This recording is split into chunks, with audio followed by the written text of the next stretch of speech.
ବାଲେଶ୍ୱର ଜିଲ୍ଲା ଜଳେଶ୍ୱର ଆରଏମସି ପକ୍ଷରୁ ନିର୍ମାଣ ହେବ ମଡେଲ ମାର୍କେଟ।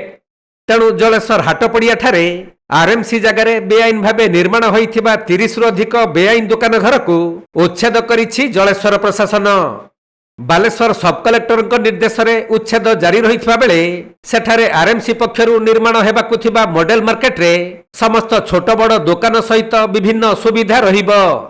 ତେବେ ଆରଏମସିର କିଛି ଜାଗାକୁ କିଛି ଲୋକମାନେ ଜବରଦସ୍ତ ଅକ୍ତିଆର କରି ବଡ଼ ବଡ଼ ଦୋକାନ ଘର ନିର୍ମାଣ କରି ଭଡ଼ା ସୂତ୍ରରେ ଦେଇ ଆସୁଥିଲେ, ଯେଉଁଥିପାଇଁ ମଡେଲ ମାର୍କେଟ ନିର୍ମାଣ କରିବାରେ ଅସୁବିଧା ଦେଖାଦେଉଥିଲା।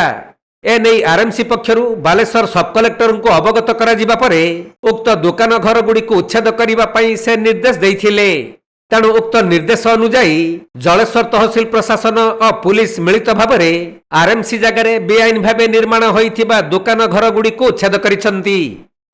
ଆମର ଏ ଯେଉଁ ଜାଗାଟା ଅଛି ଏଠି ରହୁଛି ଆମର ଜଳେଶ୍ୱର ହାଟ ରହୁଛି। ଜଳେଶ୍ୱର ହାଟଟିରେ ଆମର ଆରଏମସି ଅଣ୍ଡରରେ ଯାଉଛି।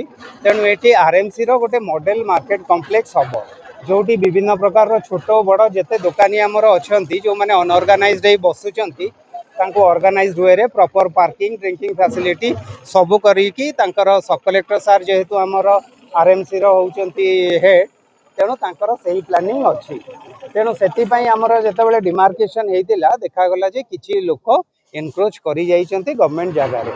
ତେଣୁ ସେମାନଙ୍କୁ ସବୁ ନୋଟିସ୍ ଦିଆଯାଇକି ତାଙ୍କର ହିୟରିଂ ହେଇଥିଲା। ହିୟରିଂ ପରେ ଆମର ଏଭିକ୍ସନ୍ ପାଇଁକି ତାଙ୍କୁ ନୋଟିସ୍ ବି ଦିଆଯାଇଥିଲା। ତାପରେ ଆମର କିଛି ଲୋକ ପ୍ରପର ଡକ୍ୟୁମେଣ୍ଟ ପ୍ରଡ୍ୟୁସ୍ କଲେ ଆସିକି, ଯେଉଁମାନେ କି ସେମାନଙ୍କର କୋର୍ଟରେ କେସ୍ ଚାଲିଛି। ଯେଉଁମାନଙ୍କର କୋର୍ଟରେ କେସ୍ ଚାଲିଛି ତାଙ୍କର ବନ୍ଦ କରାଗଲା।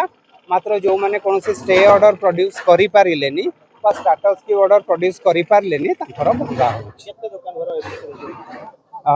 ଆଜି ତ ଆମର 5-6ଟି ଦୋକାନ ଘର ଅଲରେଡ଼ି ଏଭିକ୍ସନ୍ ହେଇ ସାରିଲାଣି। ଆହୁରି 2-3ଟି ଟାର୍ଗେଟରେ ଅଛି। ତାପରେ ଆଉ କିଛି କେସ୍ ବୁକ୍ ହେଇଛି ଆମର ଏଲି କେସ୍। ତାର ହିୟରିଂ ପରେ ପୁଣି ସେଗୁଡ଼ିକ ମଧ୍ୟ ଭଙ୍ଗାଯିବ। ନାଇଁ, ସେଗୁଡ଼ାକ ଗଭର୍ଣ୍ଣମେଣ୍ଟର ସେମାନଙ୍କୁ ନୋଟିସ୍ ସର୍ଭ କରାଯାଇଛି। ସେମାନେ ପ୍ରପରଲି ହିୟରିଂ କରିଛନ୍ତି। ଯେଉଁଗୁଡ଼ିକର ନୋଟିସ୍ର ଟାଇମ୍ ପିରିୟଡ଼ ଏଣ୍ଡ ହେଇନାହିଁ ସେଗୁଡ଼ିକୁ ଭଙ୍ଗାଯାଉ ନାହିଁ।